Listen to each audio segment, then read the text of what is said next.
Hello, and welcome to another Rouge unit of the week. And today we're taking at the 6-pounder Portee 57mm tank destroyer. A Portee, in military terms, is essentially a more polite way of calling a vehicle a technical. You see, during the North Africa campaign for the Commonwealth forces, there was quite the need for mobile anti-tank units over the wide open desert of the battlefield. Tank destroyers, you could say. But there weren't any official tank destroyers in service at that time, so they just had to make do with what they got. And basically what they did was just mount 2 to 6-pounder guns on the back or on top of a variety of vehicles. The one we're talking about today is basically just a Bedford truck with a 6-pounder mounted on top.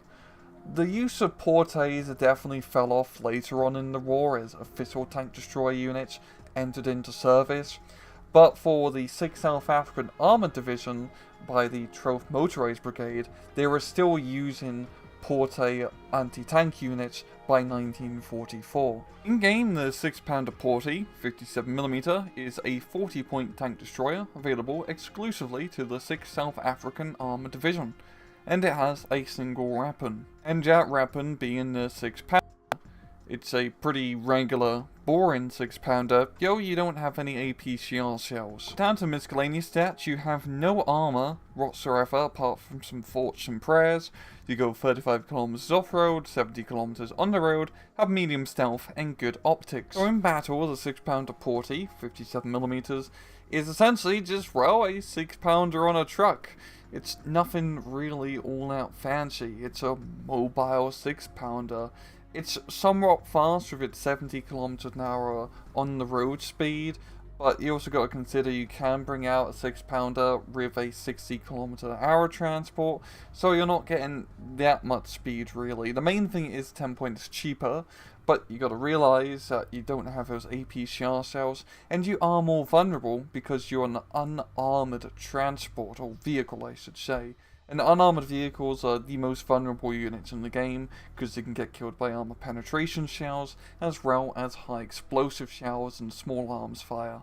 Really anything can just kill it. Main thing, however, is that first you have a decent amount of availability. Only a single card, but you get 5 of these guys in A phase compared to a standard 3 availability for a 6-pounder in A phase. So it is quite generous, and you do have a generous amount of anti-tank slots in the 6th South African. So even though this is a bit more of a subpar unit, you can still take it, and it's not terrible really. It really just is a very niche role of being used at the start of a match to give your initial push a little bit of extra armor penetration capabilities, kind of give a little bit more firepower to your stag hounds and infantry which are rushing into the town.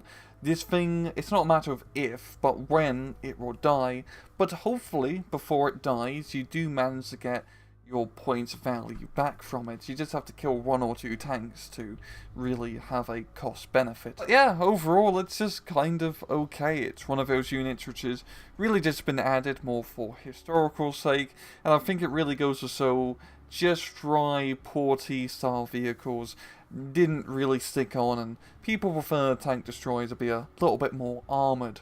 And well, I'm going to leave it off at that. This has been another Rouge unit of the week. I hope you guys enjoyed the video, and as usual, please just take it easy.